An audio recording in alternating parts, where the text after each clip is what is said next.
a lot of people have asked me about. So hopefully we're going to take a little deep dive into that and explain what it is. Now, I do want to point out that tonight's webinar is designed to give you information. It's not for medical purposes. So naturally, if you have any medical conditions or have any questions medically about your medical cannabis, please contact your medical cannabis doctor, practitioner, or your medical doctor. And tonight we're going to dive down into the safety, sources, and the future of THC drinks. So what I want to do is I want to jump into that. But before I do that, I want to point out we have a very exciting webinar scheduled this quarter. Next week, we'll be talking about understanding medical cannabis, or cannabis as medicine, excuse me. And we're going to be doing not only a seminar in the morning in the villages at 9 o'clock at the Waterfront Inn, but also a webinar next Wednesday night on this particular topic. And it's a very informative topic, so please join us, as well as any of the other topics that we're going to cover this quarter, including medibles, Torpine Toolbox, and then diving into various conditions, neuropathy, arthritis, and also dosing. That being said, let's jump into our webinar tonight. We have a short video, and then after that, what we'll do is we'll answer the questions that you came up with prior to this webinar, the ones you submitted, and also any questions that you ask during the webinar. So please feel free to hit that Q&A button and ask questions.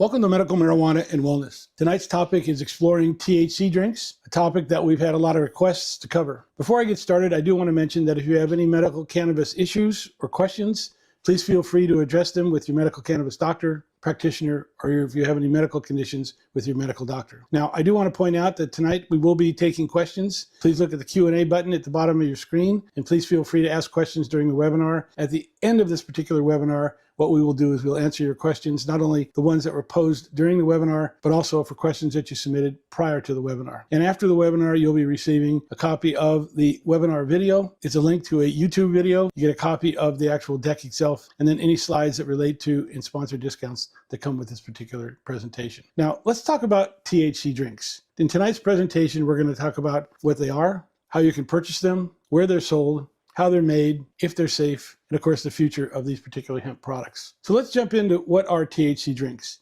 THC drinks are recreationally intoxicating drinks infused with THC, CBD, or other cannabinoids. They're currently available online or at retailers that have the appropriate alcohol licenses. Now, why are they legal? It's because of the Farm Bill of 2018 made these legal to be sold across the United States. And I do want to point out, these products have Delta-9 THC in them. Now, as opposed to a normal intoxicating drink that you buy at a liquor store that has alcohol in it, this has THC in it. Now, what makes the difference? Alcohol, as we know, is a substance that your body really has reactions to. You get foggy feelings. It's something that a lot of negative feelings come from it, especially if you consume it in quantities. What's interesting about Delta-9 is it has a lot of properties, especially medical properties. It's an anti-inflammatory, it's an anti-analgesic, anti-seizure, antioxidant, neuroprotectant, and bronchial inhaler. Also, it can help with a number of different conditions, including nausea, insomnia, muscle spasticity, PTS,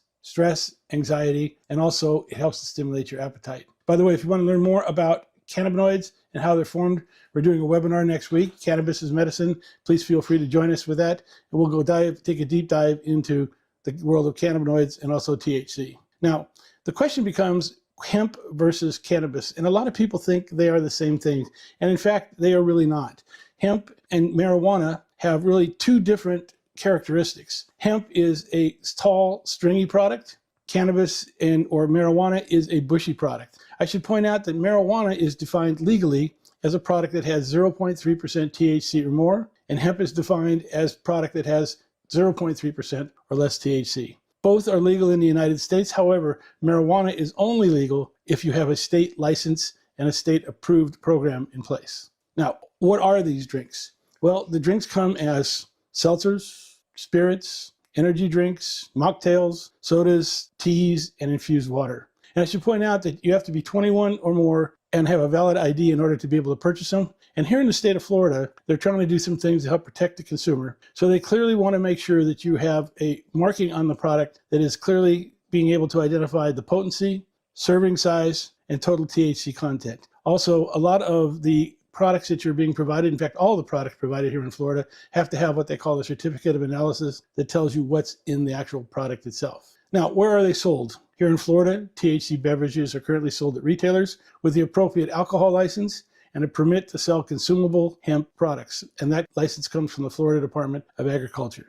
This can be liquor stores, grocery stores, and certain bars and restaurants. I do want to point out that currently you can get delivery of the product, both from, in certain cases, the liquor stores itself and or online with certain retailers. Nowadays, Willie's Remedies, Palermo will sell the product to you directly. Although there are legal efforts here in the state of Florida right now to try to restrict you from being able to purchase online or at gas stations or in convenience stores. And this is a bill that's been proposed, Florida House Bill 801, that is highly restrictive to being able to pick up medical cannabis, or excuse me, I should say THC drinks. And it's something that hopefully we'll see some changes to, or it won't pass. We'll see what's going to happen with that one. Basically, how are they made? Manufacturers only can incorporate hemp that's Delta-9 hemp THC, no Delta-8, no Delta-10. They're not permitted to put any marijuana in the product that has any marijuana content over 0.3% that's in the can. Now, I should point out that both THC and also CBD are extracted from hemp, and what they're doing is they are emulsified, putting them into a liquid base. That emulsification is what they call nanotechnology. And what that does is it makes the THC molecules and the CBD molecules much smaller, making them easier to digest. Now, how is cannabis digested, or how is these THC drinks digested? They're digested through the mouth and also as well as through your digestive system. So you have a faster reaction time to being able to onset time of this particular product as opposed to edibles or normal drinks that you'd find that are out there. So they're basically much quicker to be able to get the effect, or that intoxicating effect, or the medical effect that you're literally looking for. Also, these drinks can be manufactured anywhere in the United States and can be shipped anywhere throughout the United States. And that all of the packaging here in Florida, as of September 2025, has to have child-proof caps and or pull tabs. Now, how are they consumed? Well, they can be consumed either as cans or from boxes or bottles. Just like you buy a case of beer, you buy a boxed wine, or you buy a bottle of, let's say, whiskey or alcohol or vodka. Now, they come in different quantities or different proofs. And our proof in the THC world is 2 to 4 milligrams, 5 milligrams, or 10 milligrams. And this has to do with the strength or the amount of THC that's in the product itself. Now, our friends at Nowadays tell us the best way to be able to use them is to be able to pour them into a drink if you're using it in a bottle form, or even as a can form if you're mixing it with, let's say, other products that you may want to enjoy. Or in many cases, these products are made to be drank directly from the can because they're mixed already, pre-mixed as a, let's say, a martini, a Bellini, or something like that, as you can see from the graphics that you see down over here. And again, they come in 2, 5, and 10 THC milligram formulas. Again, it's stronger proofs as we go up the food chain with respect to the products themselves. Are they safe? Well, at this point in time, there has been no reported fatal overdoses from the use of cannabis, and cannabis is defined to be both marijuana and also hemp. And this is a study that was done, actually, the last study was done in 2016 by the World Health Organization. And what it showed, again, not only was there no fatal overdoses, but it's very difficult to be able to really overdose from the cannabis type product. You'll notice that over here, what this chart shows is how much of the product you'd have to take to have an overdose. And what it's simply saying is, in this particular case, you'd have to smoke or you have to drink approximately 1,500 drinks in an hour to be able to get yourself to a point where you might overdose. And as you know, that's a very impractical goal that's really there. You also might want to point out that alcohol, if you have 1 drink of alcohol and you can feel it, 10 drinks will get you to a point where you could be intoxicated. And again, that's within an hour to be able to figure out the intoxication levels that are out there. And you can see medical cannabis is much safer than any product out there. And it's actually measured by any other standard. It's much safer than alcohol. Now, are they safe? The answer is, as we pointed out, yes, but also another safety factor comes in place where hemp products sold here in Florida have to be batch tested to ensure their contents are accurate and also that the packaging claims are correct. How do we find those certificates of analysis? Well, on the product itself, we'll have the dosage, and also you'll see in the back of it, you'll see a QR code. If you click on the QR code, you can be able to access a certificate of analysis. And here in the state of Florida, that certificate of analysis has to be available to you in 3 or less clicks from the scan code. In this particular case, this particular product, I got it on the 2nd click. I clicked to the site, giving me the product names. I clicked on the product name and it gave me the certificate of analysis. I do want to point out that typically terpenes are not reported when you do a COA or certificate of analysis in this particular product category. And THC drinks usually take about 10 minutes to have an onset, although based on your metabolism, it can take as long as an hour, and also have a duration of anywhere between 1 to 3 hours. Now, what's the future of hemp products? Well, hemp legislation is a moving target. Laws are proposed and passed by politicians and lobbyists, not industry experts, scientists, and doctors. As a result, what we're ending up with is a patchwork of regulations and cumulatively a number of impractical guidelines. And hopefully over the next year or two, these will get ironed out into something that's a lot easier to follow and makes a lot more sense. But as of right now, November 2026, all hemp products in the United States will become restricted. And what we mean by that is they'll have a cap on any cannabinoid product, that's marijuana and hemp, and it'll mean that you can have no more than 0.4 milligrams of THC in the container. So if you have a bottle of, let's say, a THC spirit, that's about 5% or maybe 10% of the current bottle that's in there.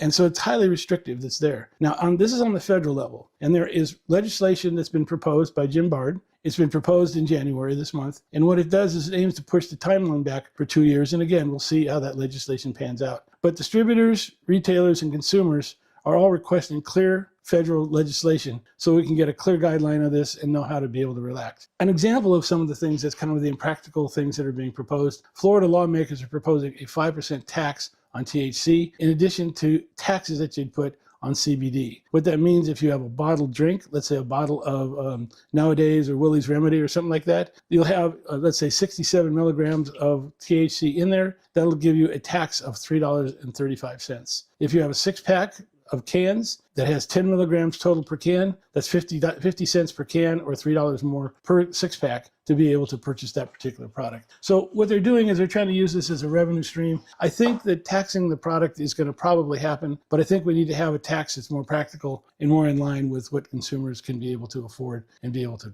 consume.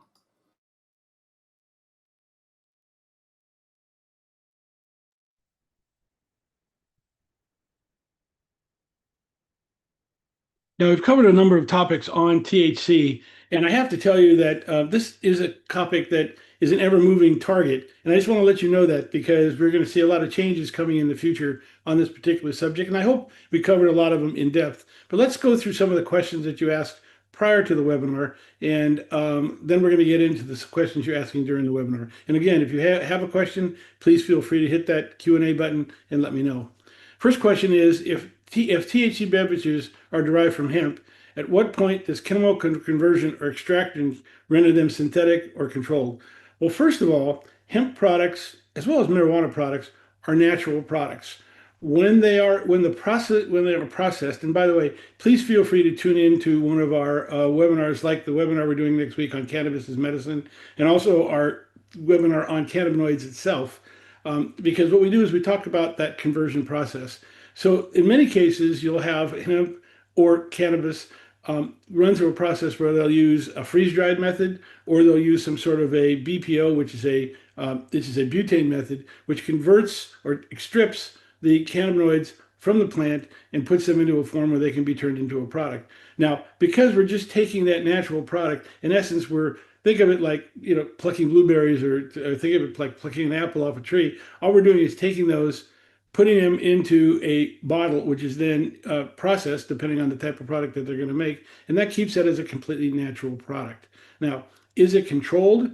The answer is yes. Every step of the way that in the manufacturing process of a hemp or a cannabis, a marijuana plant, has safety factors in place. And that's why the certificates of analysis are there. So you know exactly the process it goes through, if they've tested for molds, pesticides, if the environment was clean, and also if the product that's put out is a clean and clear product. Now, synthetic products are completely different. Synthetic products like GHPs, GW Pharmaceuticals, products are made in a lab. They're made from a chemical process. They are made to synthesize cannabis. In other words, in many cases, all they're doing is synthesizing one of the molecules, for example, THC. They're not bringing you the terpenes. They're not bringing you the cannabinoids, obviously the CBD. They're not bringing you any of the flavonoids. So in essence, it's a chemically rendered product. So THC beverages are not synthetic. They are controlled from the standpoint that there is a safety or a health regulation behind that. But in many cases, these products are very natural, and that's why they're actually very good for you. And in many cases, much better for you than alcohol. Next question is, can THC drinks interfere with epilepsy medication? Well, first of all, anytime you're on any medication and you're using medical cannabis, I suggest that you do talk to your doctor because what you want to do is make sure that you're not having that interaction that's there. The answer is it should not affect your epilepsy medication, although it depends on how much of the epilepsy medication that you're taking, and it depends on your metabolism. Now, I suggest that what you first may want to do is A, talk to your medical cannabis doctor to find out if there is any interactions, or your actually medical doctor to find out if there's any interactions that he can see. I want to be very safe on this particular issue.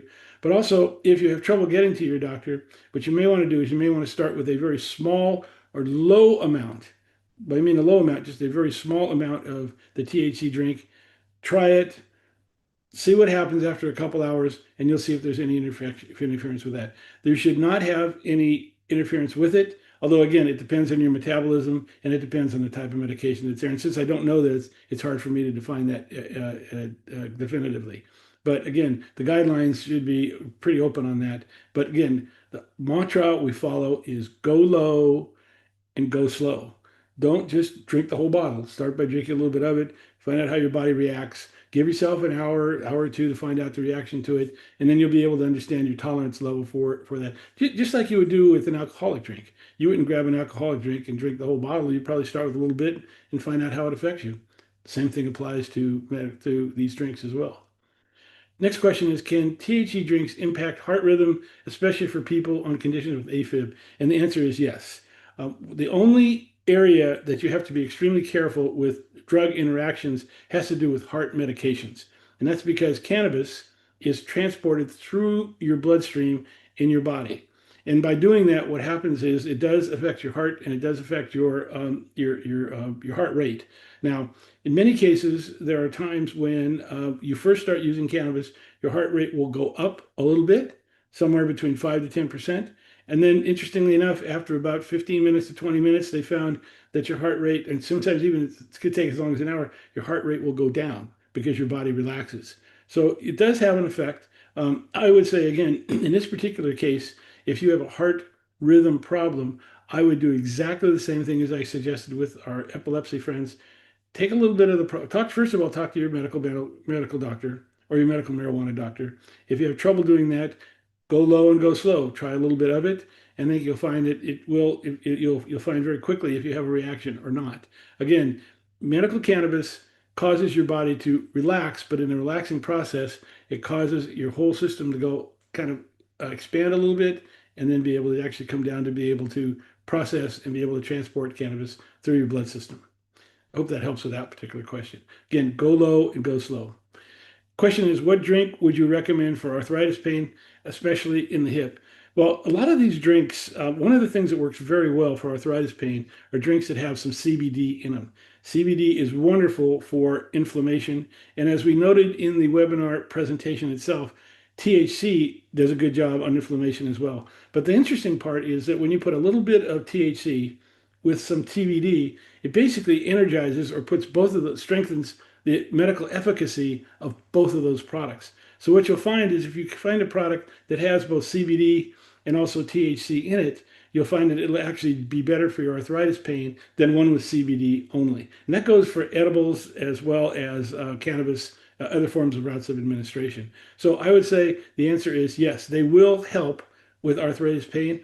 I have arthritis. I use these products, and it does help with my pain. It also helps with my inflammation. The key is to get the inflammation down because that's going to be the key to help you with arthritis. And I do want to point out we're doing a webinar on arthritis in the end of February. Please join us for that. Next questions are THC drinks made from things like RSO, and do they include terpenes and strain types like indica and sativa? Well, RSO is a particular way of processing cannabis. And RSO has a particular nature to it. It is extremely powerful, but it's also very good for cancer, for pain, for inflammation. It's kind of like the remedy that helps your whole body. The drinks are not made from RSO. RSO is, again, a different manufacturing process altogether. There are some of these drinks that also do have terpenes in them. Not all of them do. I would say probably about 20%, 30% of these products do have terpenes in them because when they're making those nanotechnologies, it depends on the process that they're actually using, if they are using nanotechnology itself.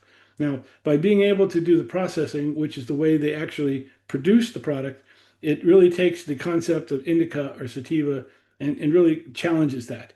Indica is one where you want to relax. Sativa is when you want to energize. And you will find that these products, in most cases, are indica type products where they will relax you. Although there are a few of them that you'll see that are out there and they're really labeled and marketed as to be, in essence, energy drinks. And these are ones that are more what they call sativa leaning strains. So it depends on the objective of the manufacturer. Does he want to have a relaxing product, which most of these products are designed to do, or do you want an energizing type product, which you'll see on the market? And again, they do a great job of that. I tried a 50 milligram can, and it gets your attention. Let me put it to you that way. It'll definitely, you want to get energized, you got it. That works very well. But be very careful. I am an experienced cannabis user. I know how to handle the situation. I would not recommend a 50 milligram can for anybody other than people who are very experienced with cannabis and are cannabis tolerant. Let me just say that if I can. Stick to the five, maybe go to 10, and then move on from there as you know what your sweet spot is. Let's jump to the next set of questions that we have.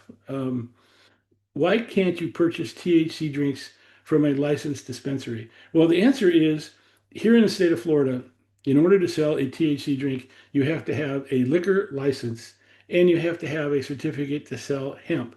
Most of the dispensaries here in Florida do not have a liquor license, and that's the biggest problem that they have in selling products. Also, there are some dispensaries that have picked up a liquor license and a hemp license, but the state of Florida is actually slow. Let's just say they're slowing down the process of approving them. In other words, I know most of the licensed dispensaries have, in fact, applied for them, but they're slow dancing it until after November to basically stop these drinks from being able to be sold through licensed dispensaries. So this is let's just say effort on the part of the OMMU here in the state of Florida, Office of Medical Marijuana Use, to basically restrict the use of these particular products.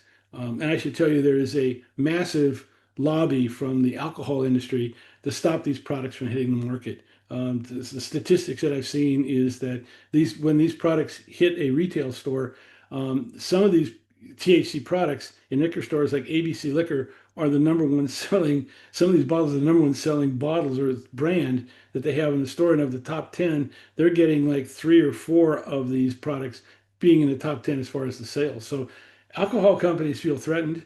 It's obvious that they probably want to get into this particular business, but they're not in it right now. So that's where a lot of the rub is coming in from the lobbying efforts that are really out there. Anyway, let's jump on. Let's get off the politics for a second. What's the typical absorption time for THC beverages? Now, I've seen a couple of typical times. For example, nowadays we'll tell you that it's 20 minutes. You'll find a company like Palermo will tell you that's approximately 10 minutes.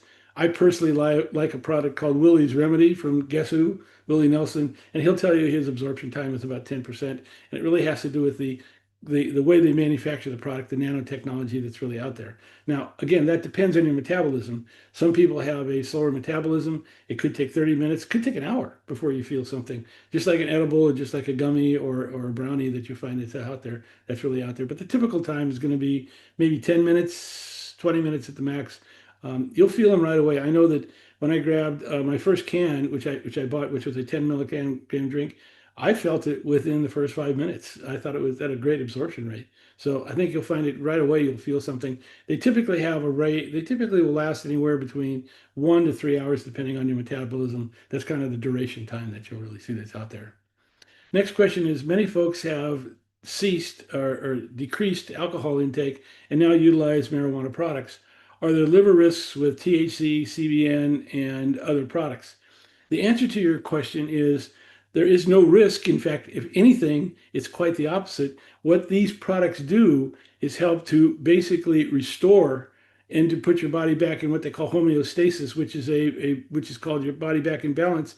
It's been great to help restore your organs, like your liver, like your kidneys, like your lungs, that type of thing, to be able to put them back, restore them back to, let's just say, a state where they're more health, they're healthy, healthier than they were before, and maybe overcoming a lot of the conditions that are out there. Alcohol, I mean, to be candid with you, as a medical professional, alcohol is a poison. I mean, that's why you don't drink it straight. And when you drink too much of it, you know the side effects that are there. These products don't have healing properties and don't have that poisonous property that's out there. Now, I'm not anti-alcohol. I obviously drank it all my life, still drink it today. But I think that what I have found is these products are much easier to drink. They have less of the side effects, and I feel much better using them. So it's something that you may want to take a look at. And again, I would not worry about the risks. In fact, if anything, these have a lot of properties that can help with your medical condition, and medical cannabis can actually do that. Next question is, do you expect THC infused drinks to remain legal in Florida and elsewhere? Actually, there's a glass empty and there's a glass full. I'm a glass full kind of guy on this one. There is too much demand and too much money to be made for people like the alcohol companies and states to tax to walk away from this opportunity. Also, hemp is a very important product. There are something like 23 states that actually rely on hemp as one of the major, not the, but one of the major revenue sources for the state, and that includes the state of Florida. So I think what you're going to find is I think you're going to find there's going to be a lot of bad legislation coming out, to be candid with you, like the one I pointed out. You're going to find there's going to be public reaction to that. You're going to find that after a time, whether that's going to be a month or 2 years, they're going to fix all that. But I do think that they'll remain legal here in Florida. And I do think it just boils down to money, to greed. I mean, you can't walk away from this market and not expect the politicians to be able to be able to react to it. And I think the other side of it is people want these products. I've seen some amazing statistics in preparing this webinar where the amount of THC drinks being sold, like for example in liquor stores, are surpassing the liquor sales, which I find very interesting. And I did not realize that liquor sales have been going down the last 10 years. A lot of people are really paying attention to alcohol and really recognizing it for the product that it is. So I think they're going to stick around. But again, I'm a glass half full guy, and probably by the end of the year, we'll find out where I stand on that particular one. Other question is, what's the deal with THC drinks that Circle K gas stations are now advertising heavily? Are they something to avoid? Quite the opposite. Now, here's what I am going to point out. Circle K is a gas station. I don't recommend drinking and driving alcohol. I definitely don't recommend going in and buying a beer, hopping in your car and going and drinking. And I think it's the same thing with THC drinks. I don't recommend going in and purchasing the THC drinks, hopping in behind the wheel and driving them. They don't have the same side effects as alcohol, but you can, depending on your metabolism and your tolerance to cannabis, you can have some reaction to that. I'm just saying, stay safe, both for yourself and the people on the road that are around you. So the answer to your question is, why is Circle K advertising it? It goes back to money. The number one selling product at a Circle K gas station store are THC drinks, just to give you an idea, which I find very, very interesting. And there's actually a couple of different drinks that are the number one seller in different Circle Ks, depending on the geographical location that you are. So it has to do with revenue. I mean, it's just a really simple thing. And people are really enjoying these drinks and finding it very simple to be able to use. So the answer is carpe diem. They're taking advantage of a market opportunity that's really out there. Remember, gas stations don't make any money or very little money off of selling gas. They make all their money from the store that's really there. The gas companies are the ones that make all the money on your gas station. The actual gas station itself makes between anywhere 2 to 5 cents per gallon, depending on the gas station and the deal they have with their supplier. So in order for them to keep the lights on, to keep this open 24 hours a day, they've got to be able to sell all the snacks and all the things that are out there, the water, the drinks, that kind of thing. And that's how they stay alive. Guess what? There's a number of people walking in that are buying 6 packs of these drinks, taking them home and enjoying the evening, just like they go to a liquor store. So that's one of the interesting things there. I think you'll find that not only are they going to be advertising them, but other companies will start doing this as well. Let's jump to some of the questions that they have for the live questions that really came out there. Let's start with the first one. can that cause constipation? It seems like gummies cause me to get constipated. So I was wondering, thank you. Okay, so the question is, can these drinks or can hemp cause constipation? That really is a function, Keith, of your metabolism.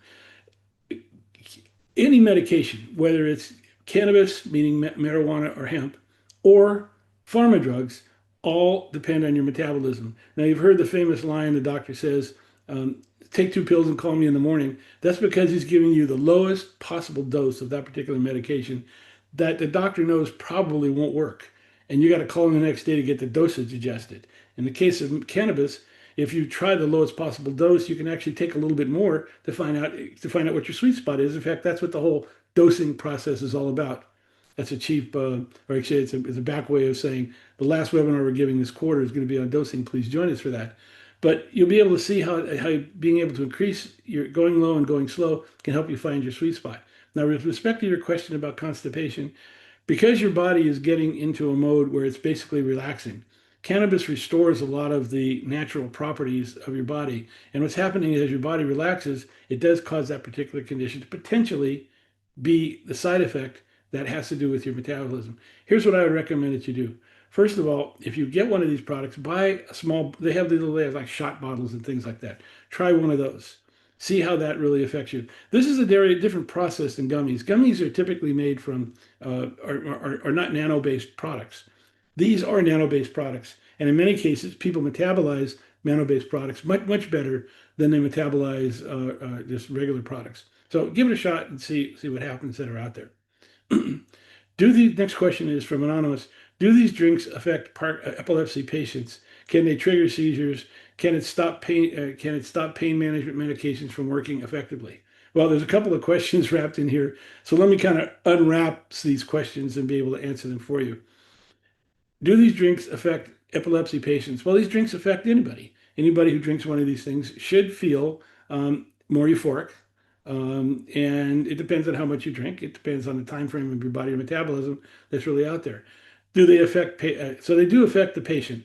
Now, patients with epilepsy themselves are found, the doctors, in fact, just recently, there's been 5 different studies done, both in Germany and also in Canada and Israel, that have shown that epilepsy is really, it can really be treated very effectively with a combination of high CBD and THC together really help the epilepsy patients.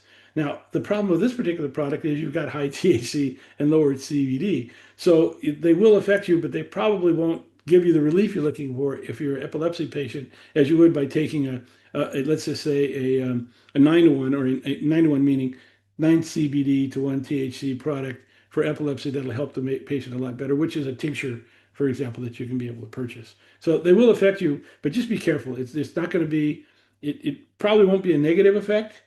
It will get you to relax. And one of the things about epilepsy patients is to be able to get the receptors to be able to relax that causes the problem. And again, this is such a new category. There's not been a lot of studies on it, but just my knowledge of epilepsy and these products, I would say go low and go slow, and you'll be able to find it there.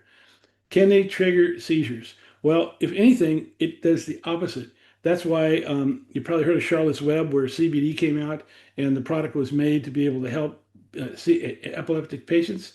And CBD was found to be the thing that helped quite a bit. I have friends and patients that have used CBD with THC effectively to address epilepsy. And I think it's not a matter of triggering the epilepsy. What it does is it helps remove or be able to reduce the amount of seizures or the intensity of the seizure itself.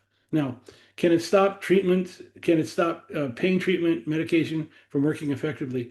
I don't know what pain treatments you're taking. I don't know the medications you're taking. I don't know if you could be on a range of drugs from opioids, Percocets, Advils, aspirin. There's a number of things that really fall into that category. You're going to find that you're not going to have any interactions with these medications. What it's probably going to do is it's going to intensify the medication. In other words, they're working on the same receptors. CBD works on the same receptors as a lot of the pain medications. And so you'll find that you'll take less of the medication to get more of the effect. And that's one of the things that you'll probably find. So is it going to stop it? The answer is no. What it'll probably do is it'll probably accelerate it. And again, go low and go slow because that's how you're going to be able to tell. Again, I don't know the medication you're taking, so I can't give you any definitive answers. But go low and go slow, and I think you'll find it will help you with pain and with medication. I know that I'm partial to something called Willie's Remedy. I know it's Willie Nelson, but he does put out a great product, and I've tried 6 or 7 different products, and I think his is probably the best. And he has a high concentration of CBD in his product, a higher concentration than most products that are out there, and I find it helps me quite a bit. Another question is, how is Torch able to sell 60 milligram cans? Are they very dangerous for patients on anti-seizure medications? First of all, let me back up. I think these things, the 60 milligram cans are dangerous for any patient, whether they're on seizure medications or not. That's a lot of cannabis at one time. And in one can, like I say, I found the 50 milligram can that I tried, definitely got my attention. Let's put it that way.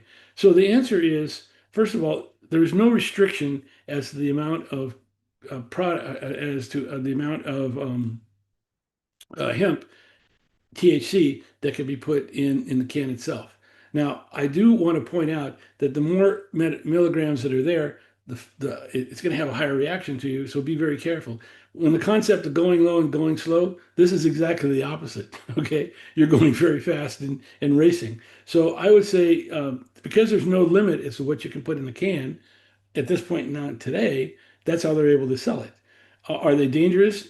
Yeah, I think, and it is. It doesn't have to do with anti-seizure medications. It has to do with, in general, don't go drinking and driving. I would be in a place where you could be fairly safe. I would know what my tolerance is to cannabis before I started jumping into one of those things, one of those cans, because you can find it can definitely get your attention. But the answer is there's no restrictions, and so that's one of the things that, again, a lot of the lawmakers are trying to figure out how to monitor that, and hence why they said no more than 4 milligram per can. That's one of the reasons why that was made. Now that's an impractical regulation, 4 milligrams per container, because if you have a bottle, 750 milliliter bottle, you obviously want to have more cannabis in that than a can of, let's say, a can of soda. But again, this is where the laws and the hopefully we get some lawmakers that will listen to medical cannabis people and people who know what they're doing to be able to put this together. Unfortunately, today, this is not the case. And so we're getting these crazy laws that are all over the place. Which THC seltzer do you recommend? Cheryl, I'm not trying to avoid the question. It's just I have not tried that many of these. I mean, literally, when I walk into places like ABC Liquor or a number of these liquor stores, and the amount of products are overwhelming. I mean, there's probably 30, 40 brands that are out there. So I haven't really tried a lot of these, and so I can't recommend one because my use of this has been to go to the bottled drinks. So I use nowadays I use Palermo, I use Flora. I've tried those. I've used Willie's Remedy, and then I usually mix them with ginger ale. I'll mix them. I'll take them straight ginger ale. Put them with iced tea, things like that. So that's been my way to go. So I'm not trying to avoid you, Cheryl. I just don't know. So I'm not going to give you a bogus recommendation. It's really out there. See, what other questions do we have? Can these products or edibles cause increased cholesterol? Um, the answer is these products are fairly straightforward, meaning they're very natural products. So you probably aren't going to see, if you look at the ingredients in the cans themselves, it should not raise your cholesterol level. Now, again, this depends on your body. Edibles, however, can, and that's because it depends on the type of edible that you're purchasing.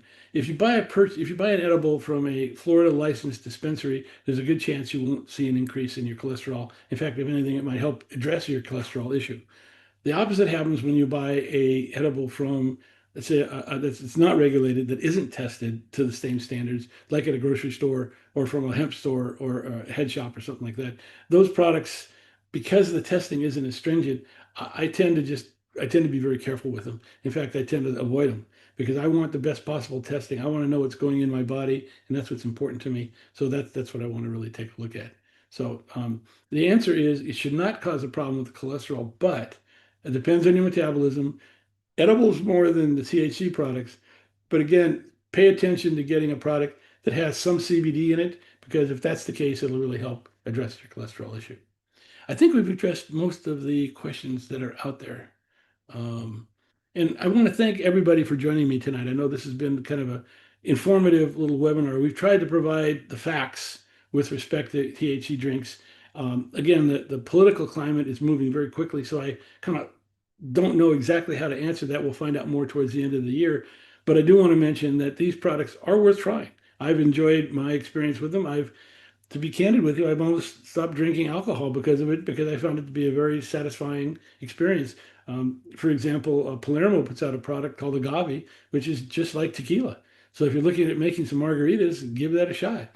I know Willie's Remedy has more of the lime and lemon flavors to them, and kind of is like a lime flavored or vanilla flavored vodka that's really out there. It really helps work really well. So anyway, I hope that really helps to be able to address some of those issues. I do want to thank you all for attending tonight. I do want to mention, if you're looking for a medical marijuana card, please check out the Medical Marijuana Treatment Clinics of Florida. They not only do a great job of getting you a card, but they do a better job of supporting you after you get your card, of being able to have a positive experience addressing your condition. And I want to thank AIR for sponsoring this webinar. They do a great job. They don't sell THC drinks, but they do a great job in the medical cannabis business and have some very experienced and passionate bud tenders that can help you address your medical condition. And naturally, I want to point you to Medical Marijuana Aware and Marijuana Aware, where we have products that be able to, educational products to really help you both in these webinars, and also go check out our YouTube channel that's out there. And before I not only want to thank you for watching tonight, I do want to get a special shout out to the moderators in the background, Lee and Leah, who did a phenomenal job putting this webinar together. And I want to thank them for their work. And more importantly, I want to thank you for joining me. Please join me next week. We have a very informative webinars on understanding cannabis as medicine. And I think that's getting followed up by talking about medibles, which are edibles,